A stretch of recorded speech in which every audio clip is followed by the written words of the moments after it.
দুটো বিষয় নিয়ে রামনগর বিধানসভা ভারতীয় জনতা পার্টির পক্ষ থেকে এই কর্মসূচির ডাক দেওয়া হয়েছে।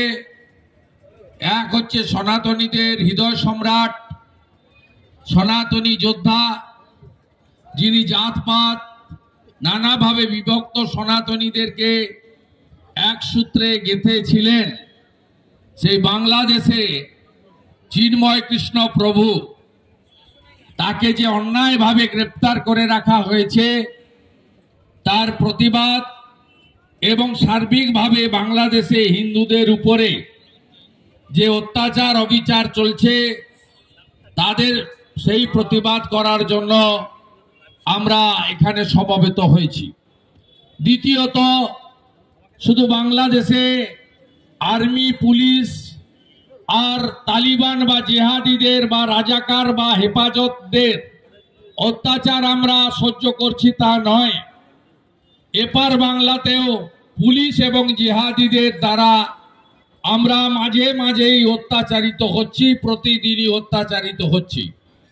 এবং 15ই ডিসেম্বর একটি অরাজনৈতিক নির্বাচন, যাতে ভারতীয় জনতা পার্টি দলগতভাবে লড়াই করেনি, সেই নির্বাচনে যেখানে গর্বের প্রতিষ্ঠান কাঁথি সমবায় ব্যাংক, রামনগর বাজারের হেন কোনো ব্যবসায়ী নেই, রামনগর এলাকার এমন কোনো শিক্ষক শিক্ষাকর্মী নেই যারা এই ব্যাংকের সঙ্গে অংশীদার সদস্য বিদায় বা নানাভাবে যুক্ত নয়।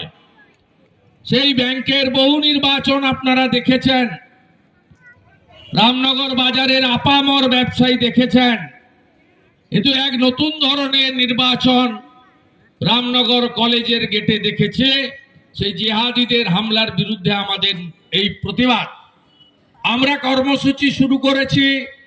82 বছরের প্রবীণ অংশীদার সদস্য প্রভাত দত্ত, তাকেও আক্রমণ করা হয়েছে।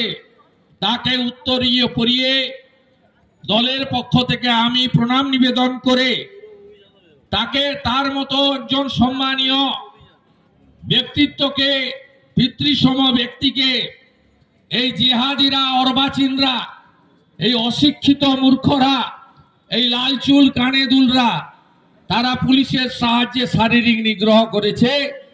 আমরা তার প্রতি শ্রদ্ধা জ্ঞাপন করেছি। আজকে